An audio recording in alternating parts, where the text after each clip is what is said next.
Jennifer, thank you so very much for joining us here on the Warm Down Pool. I'm excited to sit down and talk with you. As we mentioned off air, I have been an ASCA member for 27 years. It blew my mind to figure out how long I had been a member of the organization. Haven't done a lot in the club ranks in a long time, but I still get the emails. I still check the job boards to see where my friends are going. So welcome to the show. Thank you. I'm so happy to be here. I'm excited to talk about ASCA and all the new things we've got going on. That's where I really want to start with it. Okay. You came to ASCA in 2021. It's been a little over 2 years now. A little over 2 years. All right, here come the hard-hitting questions. The comments up there for me. Let's go. There we go. The comment sections were rich with comments here and there. Somebody with no coaching background is now running a coaching organization. And I know the president at the time, Mike Kolaber, who's with Nitro, if I said his name correctly, I know the reputation, don't know the man.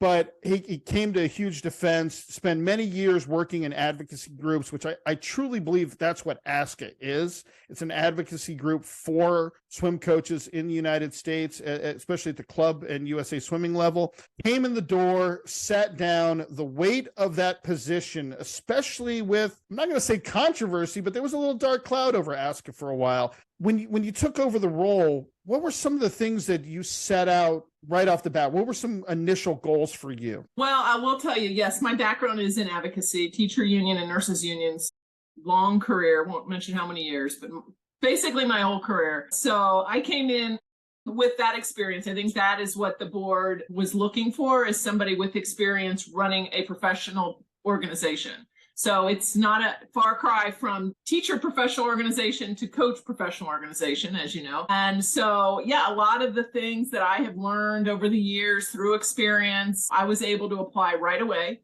at ASCA. One of the main tenets that I believe in is that the organization should be a member-run organization.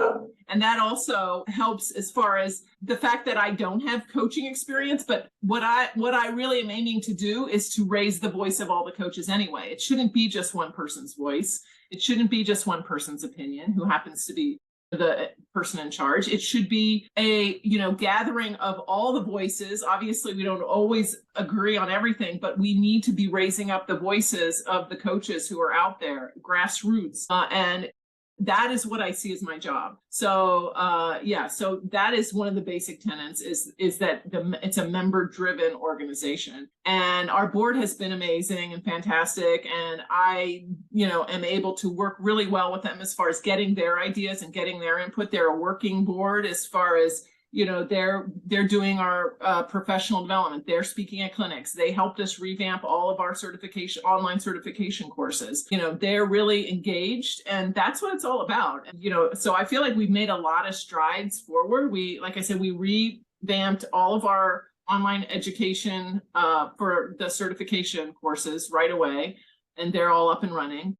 We got Russell Mark on board, and he did the entire level 2, but he's been doing amazing work for us as far as, he has a library on our website where he adds constantly, like he'll do race analysis.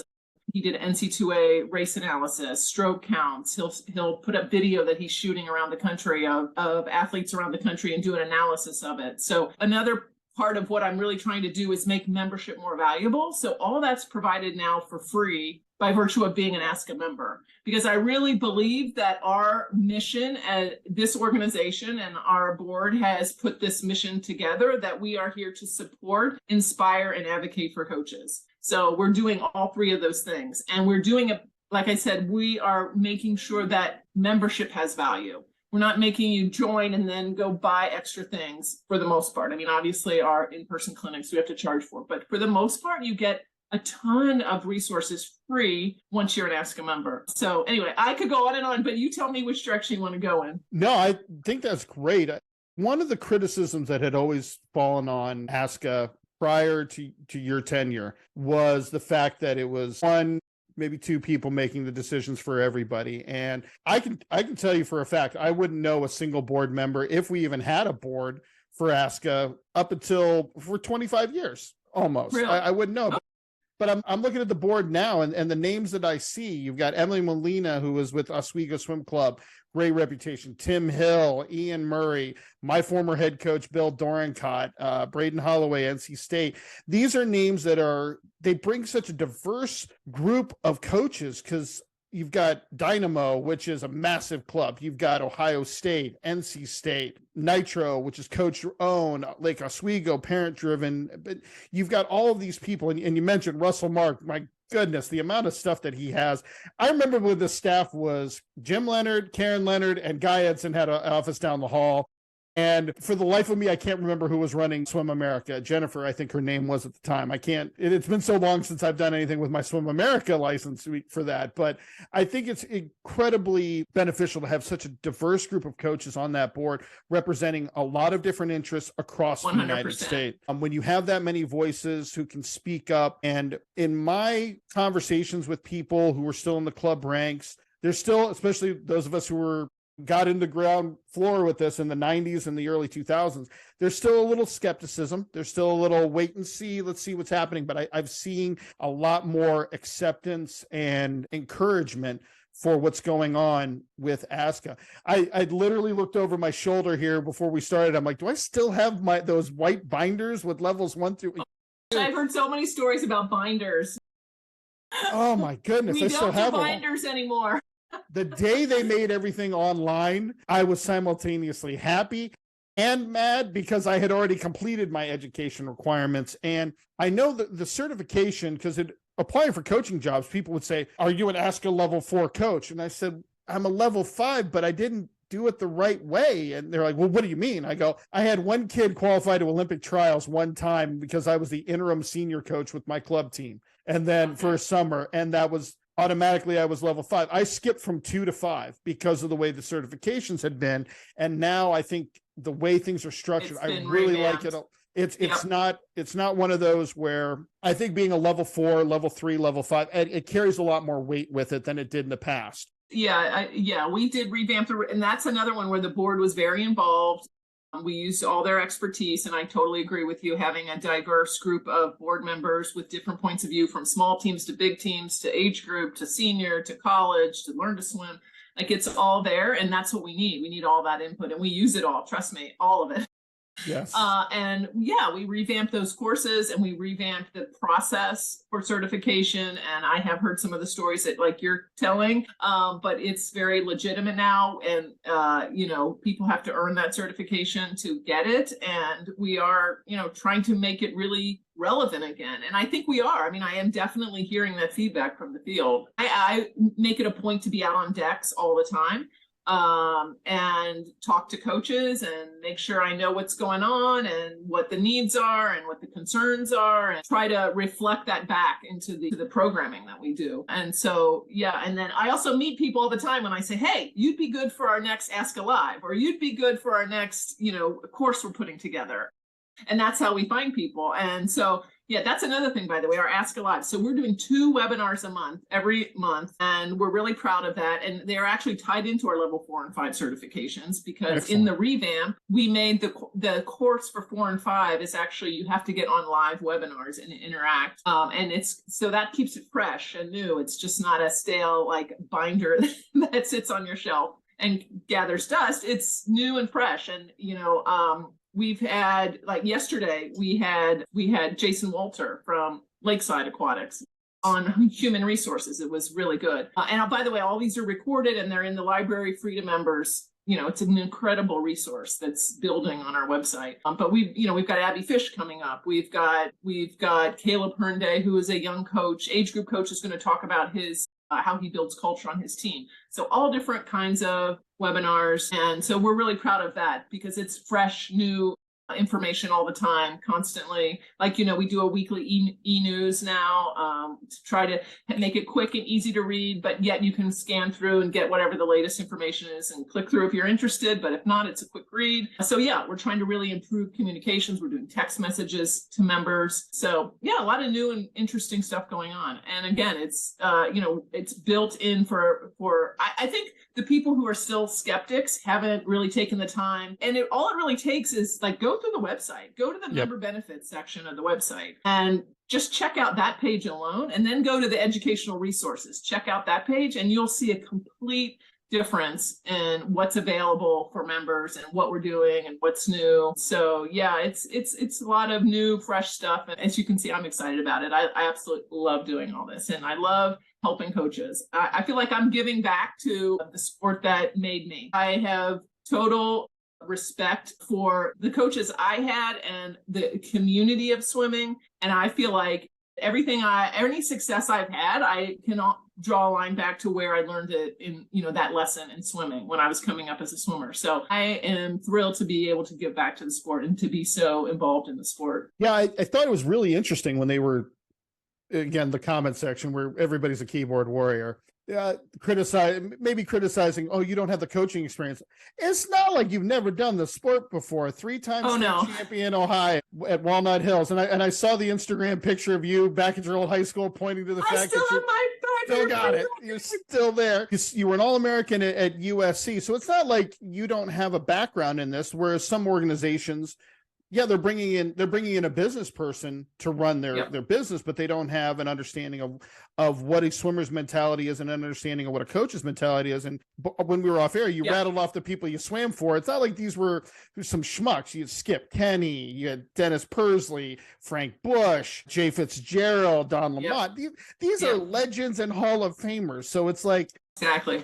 You just couldn't pick up a phone and go, hey, Frank, I'm taking over ASCA. So can you, again, I will say I've reconnected with all my old coaches, and they're so supportive. And not just my old coaches, but you know how it is in the community. Literally every person I talk to, I can somehow draw a line connection, somehow, somewhere, have a common person that we know. And what's really great about the swimming community is coaches want to be supportive. Like that's your job, right? So I am feeling that, like and coaches want their own professional association to be successful and to be productive. So, it's all a win-win. You support, I'm getting that support. I'm able to do more for the association. Coaches have more services available to them, more support, more education, more leadership, advocacy. So it's a win-win. And like I said, yes, I've been talking to Frank Bush a lot lately, and Denny, and went and visited Denny's son at the Northern Kentucky Clippers. And like I said, there's always a connection somehow, somewhere. So especially to Cincinnati somehow. So it's been great. I think one of the problem that ASCA has had, and this is just an outsider's opinion, and again, I haven't coached clubs since 2004. That was the last time I started my club coaching career at Valparaiso University in, 2005, I think it was. So I haven't been around the club scene. I still have great friends who were involved in many ways. But I think we lost a generation of young coaches because there was some disenfranchisedness with ASCA, and they didn't feel like they were getting anything out of it. The binders were outdated. The information, while it might have been updated a little bit, it really wasn't. It wasn't until they required the level 1, the foundations in coaching, that they actually did a printed book instead of throwing some paper into a binder. And I remember when that transition happened. I was coaching in Indiana at the time, and I think we lost a generation of coaches. And I'm seeing it at ASCA. I'm seeing it big time in NISCA. But I'm also seeing it in the CSEA, which I am a board member of. We have a lot of young coaches that don't know the resources that are available within our organization. And I think that's something that I'm seeing and I'm hearing more, that people are starting to get a little bit more involved with the education stuff, the clinics. There are more clinics. I love me some clinics. I'll go to them all day and all night, which this is where I'm getting on my soapbox, Jennifer. You guys need to move World Clinic. This has got to move out of September, because that's when I start my college. I hear that, and then I hear the opposite. So yeah, that's a tough I know. But like you said, but we are providing regional clinics, and we are providing lots and lots of other options for education. So I hear you. And we're working on it. It's something that I think that as a young coach coming up, I loved ASCA for a couple different reasons. Number one, I had the educational components because I was learning a little bit on my own. I had my club coach to kind of help me out with some things, but at the same time, I didn't know where to go with things. And I had a friend who was associated with Guy Edson, who had been there forever. And that's how I got involved with ASCA. And then it was the job service. I love the fact I used to get the newsletters of what's being posted where, because yes, ladies and gentlemen, this was all pre-internet. I think I got my it's first all on the email. website now. Yes, it's all available online. So that actually led me to my first real full-time coaching job at the Decatur Swim Club, was the ASCA, the news letter, the job service that we would get in the mail. And after I did all the educational components, it was like, hey, buy this course. Now buy this course. I'm a young age group coach with no money. So it became a lot harder for me to kind of stay engaged with it. And I like the fact that now with the membership, this is all included. Part of the reason I am a Life Plus member, which is no longer in existence. We've talked about that, but part of the reason why I did that was it helped me pre-register for convention or in the World Clinic. It also gave me access to a lot of free material that I paid for, but I mean, it was included with the membership. So I think the fact that you've evolved that, we've made things obviously more accessible online, and I say it with the athletes, but I'm going to say it with the coaches too. These coaches have the world at their fingertips on their phone, and the ability for them to connect with swimmingcoach.org and log in and, hey, I can start a course here on dry land or 8 and under games, or I haven't been through all the information as of late. I got to get up to and we have some other new programs. Like we have a mentor program that's now in its second year, which is modeled after CSCAA, by the way. Gene Flex baby right there. Yes, exactly. Gene's baby.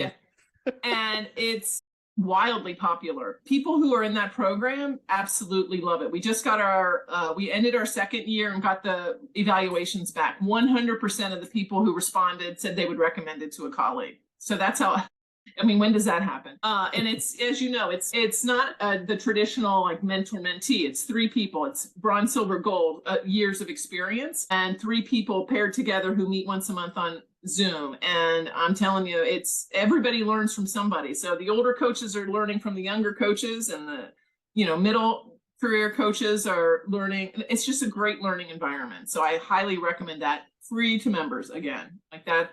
This is what we're trying to improve the profession and the sport, and we want to provide all this at your fingertips. The other thing that I wanted to mention about the younger generation is that we started a 30 under 30 program last year, which is a grant to World Clinic. So much like you said, like I agree, like we need to reach out and convince the younger coaches that there's value in having a professional organization and what the value is. And so that is our way. We fund it out of our budget, and we pay for 30 under 30. They apply for it. We had a lot of applications this year. We just selected them. We just had a Zoom meeting with them yesterday.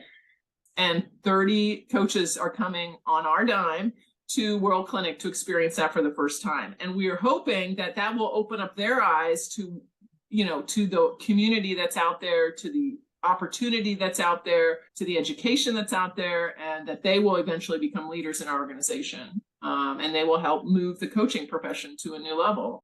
So yes, I agree with you, and we are doing everything we can to bring in that younger generation of coaches. Mentorship is, to me, in our sport, I can't speak for other sports, I don't coach that, but in our sport, mentorship to me is the most critical component of coaching development. We can have all the education courses in the world, and they are great, and you learn a lot from it. But to have someone that you can lean on and talk to, and I've said this on so many different episodes and talking with coaches, the mental health of our athletes is important, no question about it.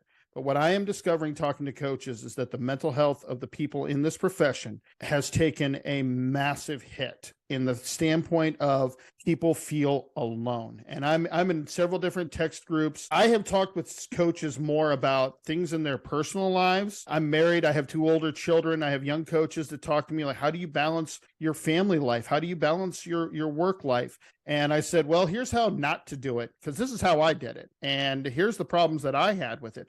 But the fact that these coaches are able to start reaching out, and I think we're starting to open up more as a profession in that regard, in that we're not just going to talk about the 800 IMs we force our children to do, which I've never done in my life. I will never do that garbage. But I think the ability to talk with one another about the problems that we have and we're dealing with, and college problems are different than club problems. Believe me, I've worked in both worlds. having worked for a parent board, I know you irked the wrong mom or dad. Oh boy, you're going to have to dig out of a hole. But college problems are different. Club problems are different. High school problems are different. But it's being able to balance that and be able to talk to somebody.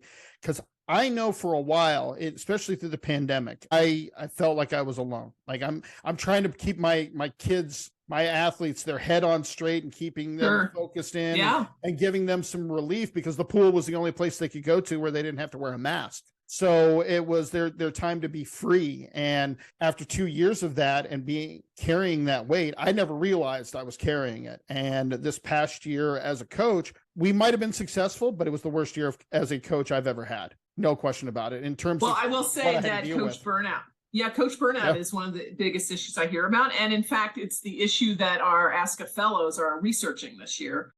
With ASCA fellows is a group of coaches that apply to be, I think it's only like 5 or 6 that are in this year's group, but it is a select group of really engaged and interested coaches who are doing research that hopefully will benefit the whole community and it'll be coming out soon, actually. So yeah, no, that issue is one that you're absolutely right, is so serious and so prevalent, and we need to address it. And so yes, the mentor program is one way to do it, but we're really looking for other ways to bring coaches together. Actually, on our website, there's a community section where coaches can connect with other members. And that's one way to do it. But yes, we're definitely trying to build those bridges. And even at World Clinic, we have some, we're more than ever, we're just setting up places and times for coaches of like, minds to come together. Age group coaches, you're meeting for lunch over here, just to hang out and talk.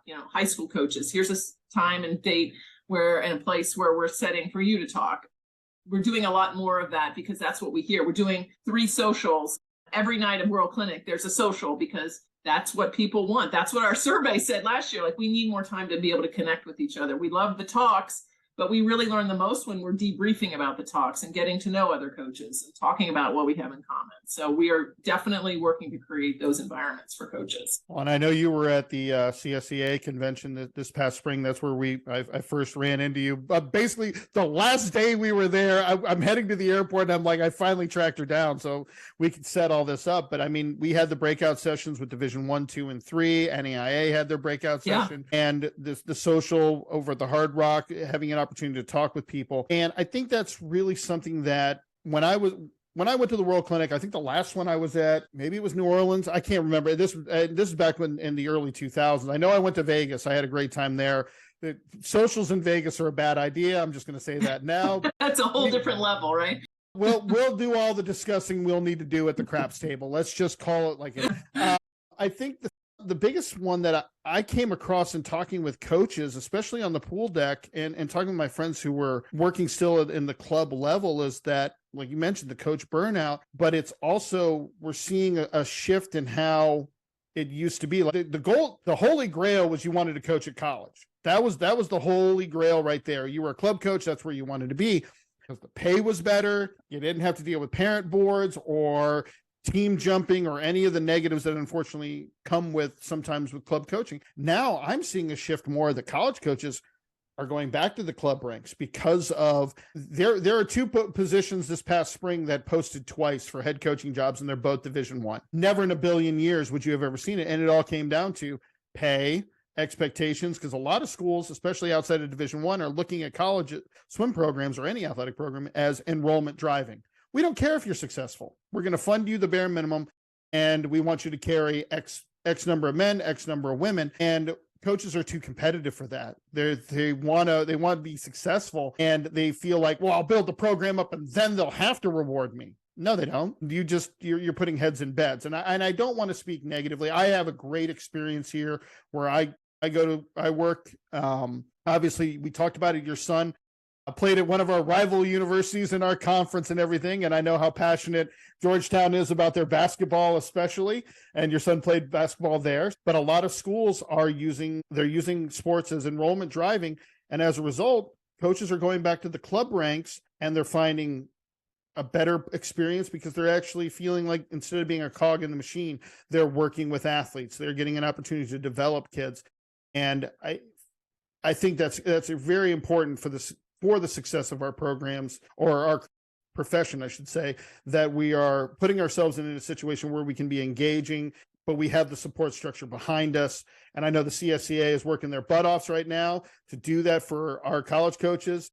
And from what I'm hearing, and I'm going to get Mike Murray on at some point. He and I have made some connections. I'd love to talk with him since he's the president of the board right now. It sounds like ASCA is moving in that direction, because I can say this: 15 years ago when I was last coaching a club, I didn't feel that. It wasn't there. I felt like when I was going to convention, I heard great speakers. I saw wonderful vendors. I had a great chance to connect with people, but that was it. Then the other 364 days of the year, it was kind of, I got an email once in a while, I think.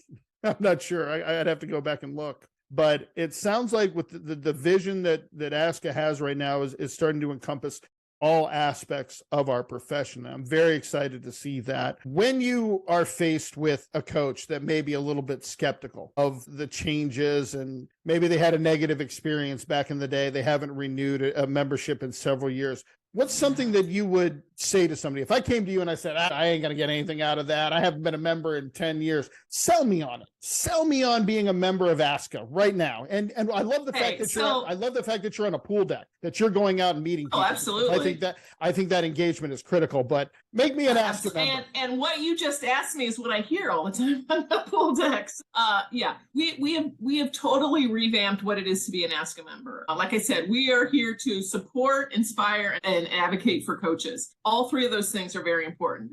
The support aspect, our website is completely revamped. And when I mean, it's not just from the graphics point of view, like everything on there is new and reorganized. And we have all these resources that are now available to members that were never available before. The Russell Mark Library. We now have, one of the other things I mentioned the webinars, 2 webinars a month, free to members. There's a workout exchange there. And what I haven't mentioned is the legal support we now have. So we have a safe sport specialist attorney on retainer with ASCA, so that any ASCA member can have free consultation on any safe sport related issue. So as we all know, anybody can be accused of anything at any time.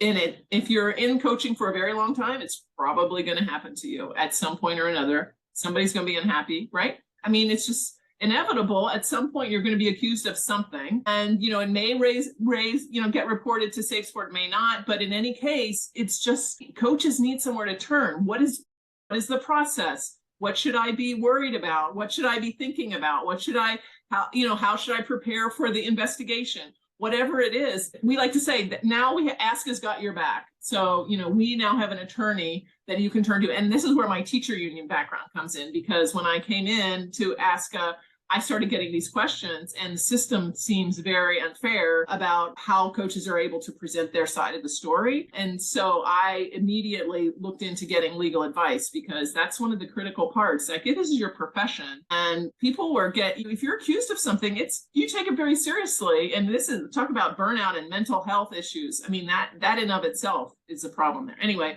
that is why we have an attorney on staff free of charge to ASCA members for consultation. We just we're doing things in person. We are engaging members in our work. Like I said, if you are a coach who wants to get involved more in your profession, we've got a place for you.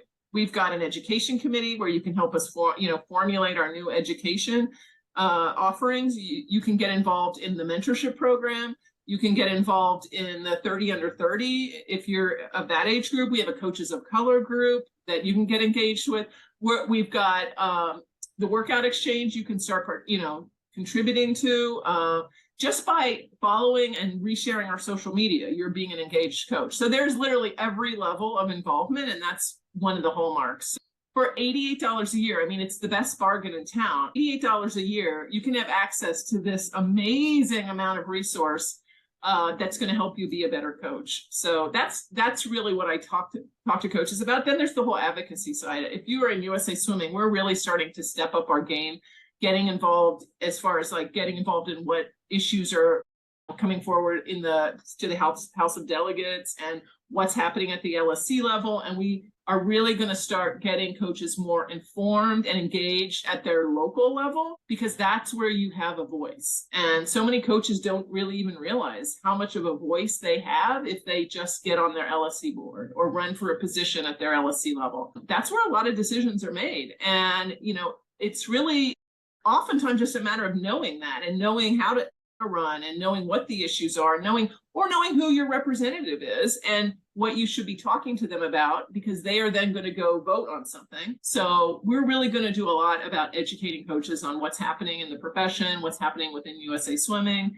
how they can affect decisions, how they can affect, what's happening with the decisions at their local level. So that's where the advocacy part comes in. So yeah, there's just a lot of good things happening at ASCA. And all the big coaches are not only the big coaches, but the smaller team coaches and coaches from the highest elite levels to every coach, and not just club coaches, college coaches, high school coaches, learn to swim. We're engaging them all, and we're offering something for everybody. So there's a lot of good reasons to join ASCA these days. Well, I'm sold.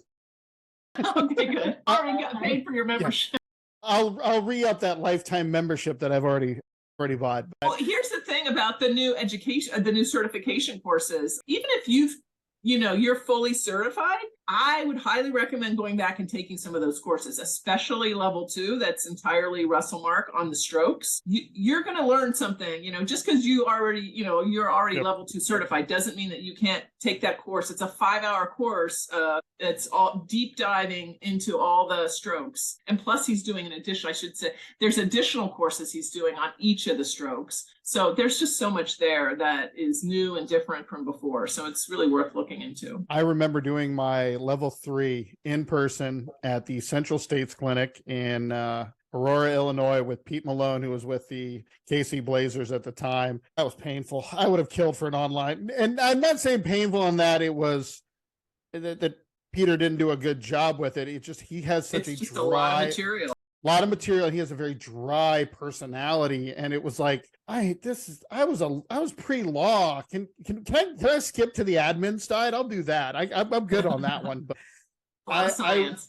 Oh yeah, and I remember the days of getting those binders and having to get your stuff updated and doing the CEs and stuff and just mailing things out, and I had one of I had to repeat level 2 because they lost it. It literally, I don't want to say it got lost in the mail. I think it just got put in a folder somewhere. Put a lot of new processes in place to try to avoid all that. I have heard those stories too. So, and again, that was at a time where, there really wasn't a whole lot of staff. It was 2 or 3 people in an office, and that was it. Yeah, and we've automated a lot on our new website. Yes. It's a whole association management system that is connected to our website. So when you log in as a member, you have access to all your records. You have access over to the new learning management system, and it's all there. And if it's not correct, just, we have a certification specialist on staff who can help you make sure it's correct, because a lot of times it is going back, we have to go do research sometimes, but now it's all automated. So good. It's all there. It's good. I've always been a huge proponent of coaching organizations, whether it was ASCA, whether it's the CSCA. I was never a member of NISCA. I've never coached high school before. But one of the things that I do remember in my early years of coaching, because, and this credit a lot of people, Joel Schinnefeld, Greg Earhart, big time for the CSCA. I like the direction under your leadership with ASCA of getting these organizations to start communicating with one another, because I remember the days where NISCA and CSCA hated each other's guts and nobody liked ASCA. It was literally it. Even though we were all, if you were a high school coach and a club coach, you were a member of both organizations, but neither one of them liked each other. If you were a college coach, that is not the case right now. No, I love that. I believe wholeheartedly in partnerships, and we're all in the end trying for, working towards the same goals. So we all need to support each other, because it's all for the benefit of the community, of the sport. And so we have to find where we have common things that we can work together on. And Sam Barani and I have been working together and supporting each other, and we're coming up with new ideas about how we can work together. Same thing with NISCA, same thing with many of the organizations and businesses within the swim community. Look, if you're out there and you are genuinely trying to help coaches, I'm with you. Let's work together. Let's make 2 + 2 = 5. we can do this. So I'm all about collaborating and doing more for coaches together. I like the fact that Joel Schinefeld is now on staff at USA Swimming and working in the capacity that he's in. He was obviously at the CSCA convention, because I think college swimming, especially Division I, and I'm sure you talked to Sam about this. I don't have a lot of details. I'm a little NAIA coach. I'll just stay off on the side when the D1 boys start talking their first world problems. I think Division I athletics as a whole is about to see a seismic shift in the next couple of years. And I'm not just talking about swimming.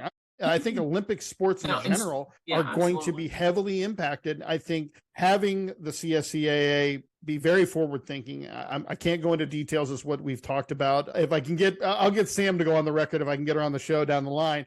But I think the fact that there are some sports that are out there that are thinking ahead of what's going to happen if the NCAA and the Power 5 conferences decide to have a split.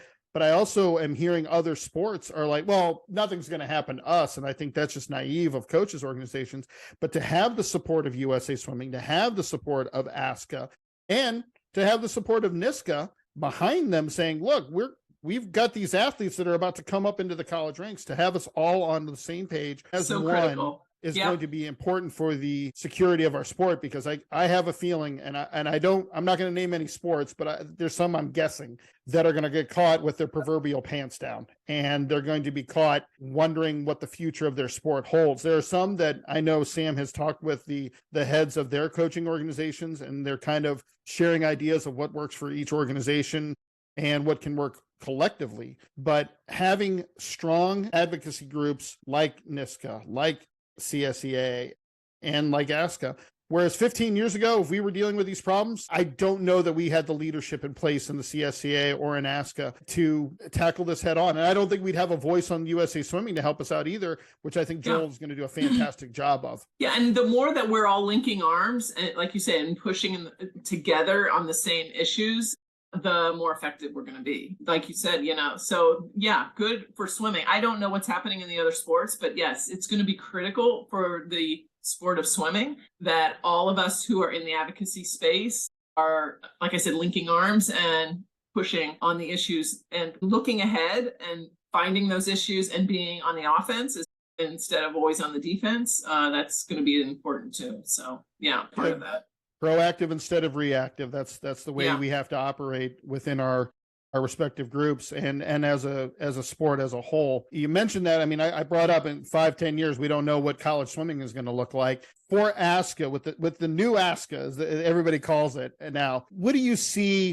And I'm sure you've met with your staff and you've met with the board. What is 5, 10, 20 years? I mean, when you're planning out, everybody has that long-term vision, but what are some things that we can look forward to as members of the American Swimming Coaches Association for the future, 5, 10, 20 years down the line? Well, I mean, when we just had a strategic planning retreat with our board, and, our goal, our vision is that that we are the best professional association in the world for any sport for coaches, and that that swimming coaches becomes a profession that is the premier profession. It's respected, well paid, satisfying, that people aspire to be coaches because it's such a great profession. Then they're accomplishing a lot at the same time. So that's a long way to go, because we know right now coaches are feeling burned out, coaches are feeling underpaid, which they are. The profession itself, is that parents get very involved because there's not enough respect for the coach a lot of the times. Those are all issues that we want to work on for the future. How do we do that? Many, many ways. A lot, like education is one way. Advocacy is another way. Educating within the whole community, right? So every aspect, officials, parents, employers, whoever the employers may be, as we know in swimming, there's all different kinds of employers, whether it be small business owners, boards, municipalities. We need to elevate the profession. That's the big picture. And that's where ASCA wants to be, in that space that's making that happen. So yeah, that's really where we're headed in the next 5 to 10 years. I love hearing that. I love that there is a vision for the organization. I love the fact that we're going to see just even if it's just gradual improvements, the fact that you have legal representation on retainer for people to talk about with the whole safe sport I know college coaches are going through, I hate to say it, but a tsunami of allegations. We see it all the time on various websites of this coach has been put on Safe Sport, or this coach has been put on collegiately. Administrative leave is the wonderful word of the year. But I think coaches need to understand that they do have legal rights and that there are steps that they can take collegiately. I'm not seeing a lot of positives. Even when people are vindicated, oftentimes they're out of, and unfortunately they're vindicated after the fact. I'm hoping we can get to a point where that's no longer the case. I want to see coaches be in the sport for many years. I know I talked to somebody not too long ago who swam for Dan Ross at Purdue University. Dan was there for 38 years. Eddie Reese is going on 40 plus. And I don't know that we're going to see a lot of coaches hit those milestones down the line at the collegiate level. Club level, probably, but I don't know. Especially if a coach owns their own club, yeah, they're going to stay in it a lot longer. But I think burnout and having the mental health resources that you guys are starting to build towards is going to be critical for the longevity and the overall health of our coaches.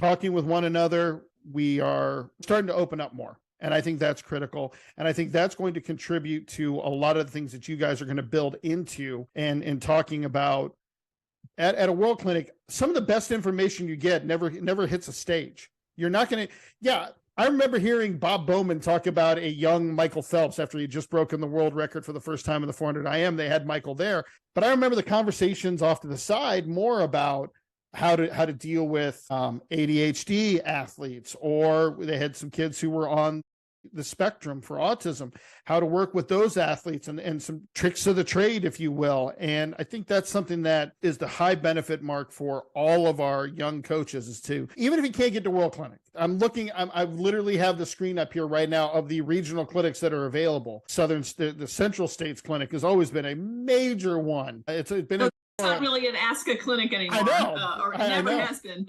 Yeah, so this year we're doing one at Penn State, you'll see on our website. Okay, yep. So there's one at the end of September, early October that we're doing in conjunction with the Middle Atlantic LSC. And we're really excited about this one. We're really going to try to break the mold as far as no podiums. We're billing it as a no podium, no PowerPoint clinic. So it's all about engagement. So yeah, that's going to be a really fun and interesting new clinic that we're trying this year. And also next World Clinic is in 2024. It's going to be back in Orlando, which we're really excited about. So it's unfortunately still in September, but it's the week after Labor Day in the traditional spot. But it is in Orlando, and so hopefully we'll get we'll get a lot of coaches to come to that one. We're building on our World Clinic experience. We're learning. We're trying to learn every time we do something and evolve.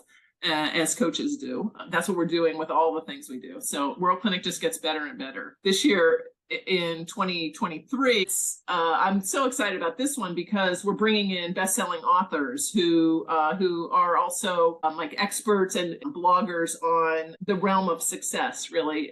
Brad Stolberg is with The Growth Equation, author of Peak Performance, author of Practice of Groundedness. I mean, those are such important topics that coaches need to learn about. So that's kind of the new twist on World Clinic. We're also bringing in John O'Sullivan from Changing the Game Project. We also have we have Bob Bowman coming. So we have Eddie Reese. We have David Marsh. They're doing paid extra sessions, but they're also doing mini sessions at the pool with an athlete in the pool that they'll be coaching. So like a lot of new, interesting stuff that we're really excited about, and we'll make it even bigger and better next time in Orlando and next year in Orlando. So yeah, World Clinic is a whole. It's just a great place to go, as you know. But the regional clinics are too. We're doing more. We're going to do Napa again this year in January, which is really a popular clinic. We've got a great lineup coming for that one, which I won't quite announce yet, but it's going to be great. We're continuing to just really try to put out information and education for age group coaches because we know that's the bulk of the coaches out there. And there's just a huge need for age group coaching, education, and professional development. So we're just pumping that out as fast and furious as we can. But like I said, something for everyone in the meantime. Masters, learn to swim, high school, college. We're providing something for everyone. And I like that fact that there is a diverse panel of speakers. My biggest complaint about a lot of clinics, and it's something that I know Greg Earhart and Joel, when they were running the CSCA, and Sam has carried that on as well, is that, yeah, listening to guys like Eddie Reese and Dave Durden and Todd DeSorbo, these guys who are coaching these Power 5 programs and have great, it's phenomenal to hear them talk. It really is, hearing about how they're interacting with their athletes. But a lot of the clinics that I remember going to in the early days with World Clinic and hearing them talk, it's like, okay, you've got a 50-meter pool. The things that you can do, I can't do. And there really weren't the speakers that I could really relate to. I could pick up little things. And that's what's important, is that you're getting something out of it. And I never went to a World Clinic and said, well, that was a waste of money. The biggest thing that I always took away from ASCA was I made a lot of new friends. I increased my coaching network. Believe me, I have assistant coaches that go out in the world now, and they are stunned with the number of people that either know me, know my name, or know somebody. The 6 degrees of separation. And I've had coaches, like assistant coaches, like, you've kind of got a decent reputation, coach. I'm like, well, thanks. Now, will you tell the rest of your teammates that? That I kind of know what I'm doing a little bit? Like, I'll tell you when I don't know what I'm talking about. But I think it sounds like there's more practical information that's going to be presented. The thing that I always loved the most, and it was very rare in the early 2000s with ASCA in the late 90s, you didn't have a whole lot of panels. There was always a speaker, but like once in a while you'd get 4 or 5 age group coaches that were from different areas of the country to talk, and they would talk to you and they would say, well, this is how we do things in this part of the area. Well, we really can't do that over here down in the Southeast. And you would hear, you'd have discussion going back and forth, and the Q&As were always great. I went to the USA Swimming Age Group Coaches Clinic, which was in Lake Placid. Milton Elms and Bill Boomer were the keynote speakers. And I really didn't learn anything from Bill and Milt, but the speakers that they had, Paul Stafford, Mike Llewellyn, Alex, I'm going to butcher his last name, and I feel bad because I know he's still good, Alex Nitkin, who was at the time was with Tualatin Hills. I learned so much more from them because they weren't standing on a podium. They weren't standing on a stage. Alex literally took a chair and a microphone and sat down in the middle of it. Made all the coaches turn our chairs and screwed up the whole room and just sat there and talked to us. And he wanted to hear what that's so important. So like I mentioned, so it may not happen in the sessions themselves, but our speakers, we're encouraging all of our speakers to be present all the time, as much as they can. So they will be dropping in on, our mentor luncheon that we have, on our international breakfast that we have. They'll be dropping in on those lunch sessions where it's just informal chatting, with age group coaches or high school coaches. They're going to drop in and pull up a chair in those meetings as well. And they're going to be roaming the exhibit hall. Our authors are going to be doing book signings where you can go up and talk to them. And we have a coaches lounge in the exhibit hall. So yes, those interactions we're doing everything we can to provide an environment for that to happen. I love that. And I know that's the environment that both Greg and Sam have really been promoting with the CSCA. And my goal with this podcast has always been, I want to take it on the road at some point. So I would love for an opportunity down the line, probably after I'm out of coaching, and this is still just my side gig, but I would love to come to ASCA and just set up a booth and just talk to people. Yes, talk to people. Do it. And I don't care you're bad. Hey, we don't know each other. Let's talk swimming. Like, we've never done that before. So I love that. I think that is something that it's a long-term goal. I'll have to get my quote unquote producer to see if he'll come with me. That would be my youngest son, because he knows way more about this than I do. But that is something that I think is important, that coaches feel like they have a voice, and getting involved at the local level. That's where I got my start. I was on the board of directors with Indiana Swimming while I was with Sugar Creek Swim Club. I've gotten involved. I've fought with another coach to get us a seat at the table with the CSCA, because the NAIA did not have representation on the board of directors until I got this position 2 years ago. Greg Earhart was phenomenal, and the board was unanimous. So they're like, oh yeah, let's get them on board. So that was awesome to see. I have one more year on my term, and I know who I want to kind of take over, because I think he's a great advocate for our sport.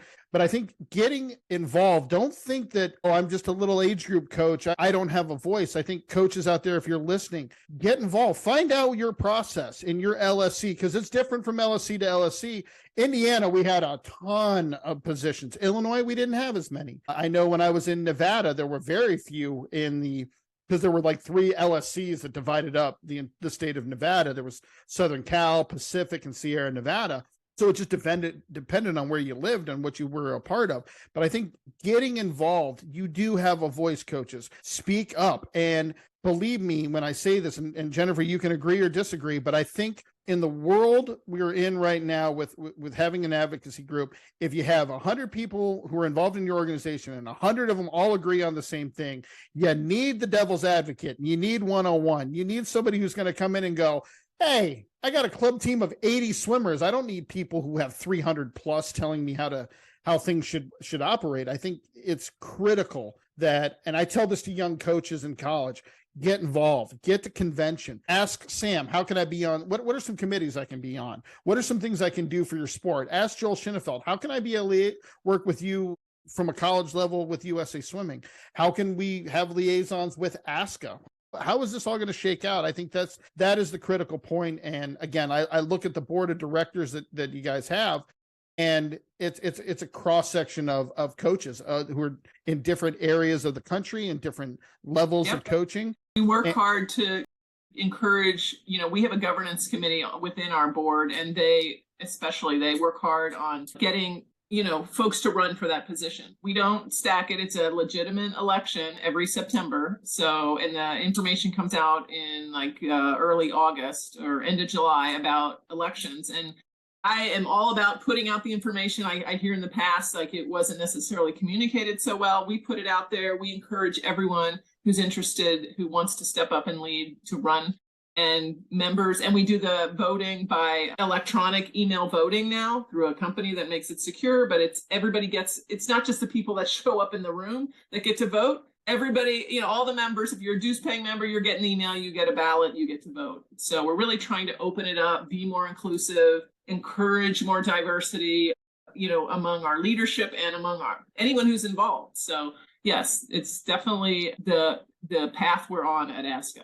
Get more coaches involved. I think that is really critical for a lot of the coaches to understand that. And I'll be the bad guy here. I'll say the bad part out loud. It wasn't not necessarily communicated well. It was never communicated well. I know you have to kind of be an even keel, and I don't. I'll say what I said. But it was never communicated. I said it. I own it. I think that unfortunately that's what led to a lot of the negativity towards ASCA.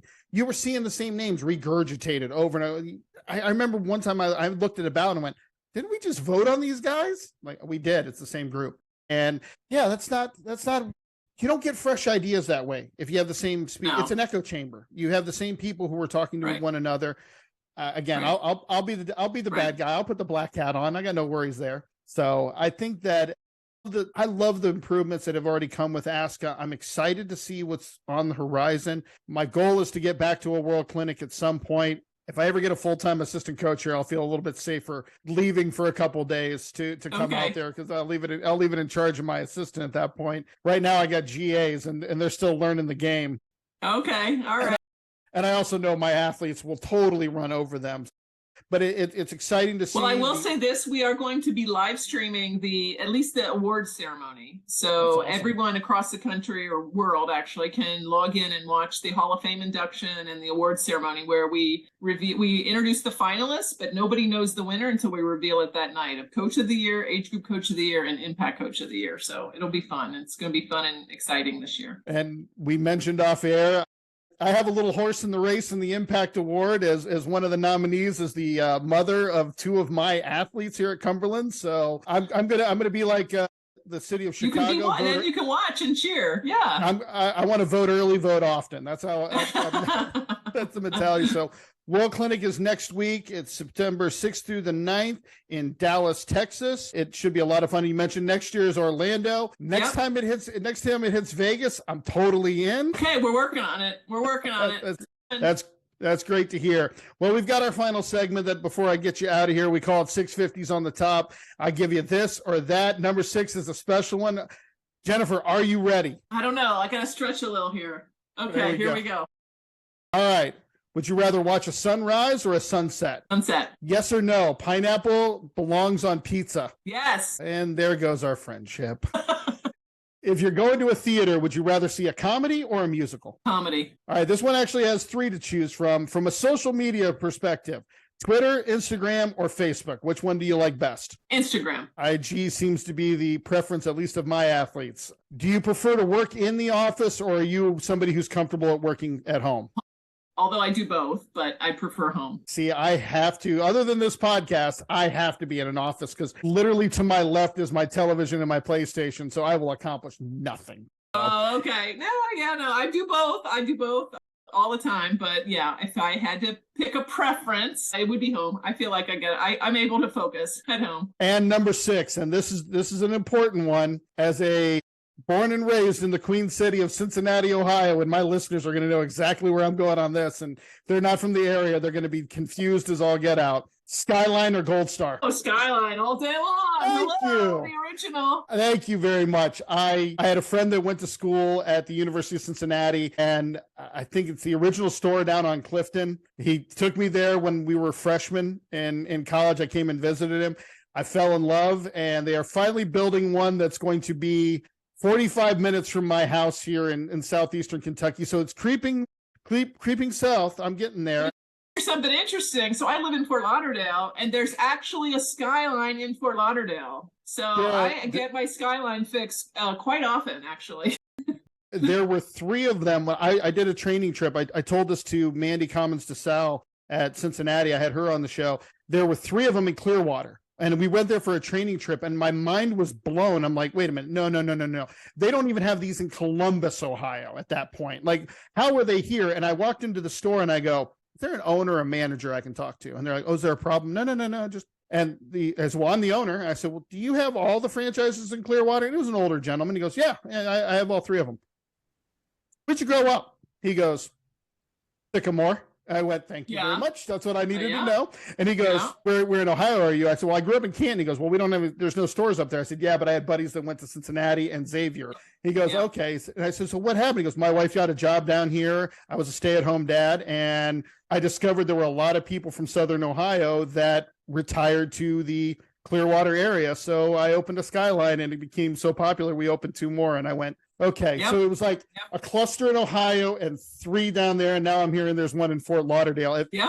If there was ever one on the West Coast, man, I think that would blow people's minds. It's just like I lived on the West Coast, and I've had In-N-Out, and people talk about Five Guys, and I'm like, you haven't had anything yet. Just get out to the West Coast and try some Five Guys sometime. You'll love it. But I'm glad to hear you're a traditionalist. I have yet to run into anybody who has chosen Gold Star. So we can be friends now. Although that whole pineapple on pizza thing, I don't know if I can do that one. I know that is a controversial topic, but yes, I follow the side of pineapple on pizza. That, and the day that I bought an iPhone, I had Android for years, and my swimmers was like, "Coach, you have a blue bubble now." I went, Thanks a lot. I'm like, I feel like I'm one of the I'm one of the most discriminated groups in America, being an Android owner. What the heck? Yeah, I'm still in the iPhone family. Yeah. I recently joined the iPhone family, so my athletes are happy that they have their coach is now a blue bubble. So, but Jennifer, I want to thank you so very much for coming on the show, and I'm excited to see what the future holds for ASCA. For those of you who are listening, you can follow ASCA on Instagram at ASCA Swimming. It's the easiest one in the world, ASCA Swimming. And I can't wait to see what's going to happen in the near future, and have fun next week at Well Clinic. Yeah, absolutely. It's going to be great. Thank you. Thank you so much for having me. My pleasure.